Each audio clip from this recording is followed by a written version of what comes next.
தமிழக வெற்றி கழகம் தேர்தல் 2026 தன்னுடைய முதல் தேர்தலே அது எப்படி எதிர்கொள்ள போகிறது. இப்போ எல்லாருமே சொல்லி எதிர்பார்த்துக்கிட்டு இருக்க மாதிரி காங்கிரஸ் திமுக கூட்டணியிலிருந்து பிரிஞ்சு வந்து தாவேக்காவோட கூட்டணி வைக்கும். அப்படி இருக்கக்கூடிய பட்சத்தில் தாவேக்கா பலம் பொருந்திய அணியாக தேர்தலை சந்திக்கும் அப்படிங்கிறது ரொம்ப பேர் எதிர்பார்த்துக்கிட்டு இருந்தாங்க.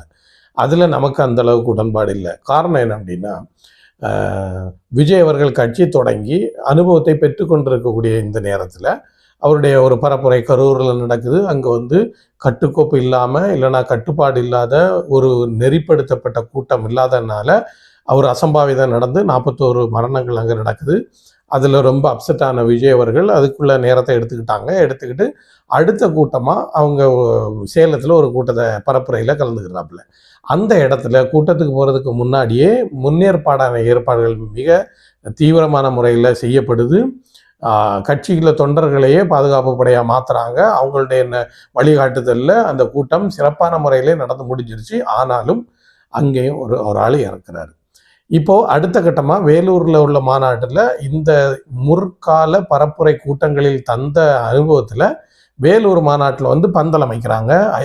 50,000 இருக்கைகள் போடுறாங்களாம், சீட்டு போடுறாங்க. ஒவ்வொரு சீட்லையும் ஒரு தண்ணி பாட்டில் வைக்கணும்னு கற்றுக்கிருக்காங்க. இது எதை சொல்லுதுன்னா, முதல் கூட்டம் கரூர்லேருந்து ஒரு அனுபவம், அதிலிருந்து சேலத்தில் ஒரு அனுபவம், இப்போ வேலூரில் கிட்டத்தட்ட ஒரு அனுபவம் மிக்க வாய்ந்த அரசியல் கூட்டங்களைப் போல அவர்கள் இப்போ மாறியிருக்காங்க.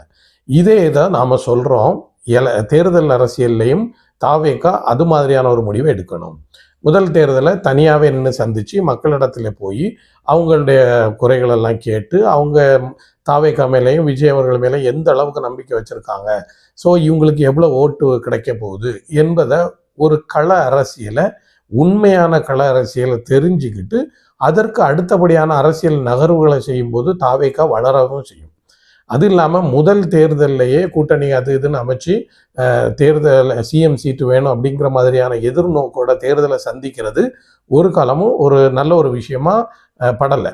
அதே நேரத்தில் தாவேக்கா ஒவ்வொரு நகர்வுகளையும் அனுபவம் பெற்று கரெக்ஷன் பண்ணி ஒவ்வொரு ஸ்டெப்பாக எடுத்து வைக்கும்போது அவங்களுடைய அடுத்தடுத்த தேர்தல்கள் அவங்க சைடு திரும்புறதுக்கான வாய்ப்பு இருக்குது. நம்ம சொல்கிற மாதிரி 2031 தேர்தல் கண்டிப்பாக இந்த 5 ஆண்டு அனுபவங்களும் விஜய்க்கு ஒரு நல்ல ஒரு விஷயத்த சொல்லும்.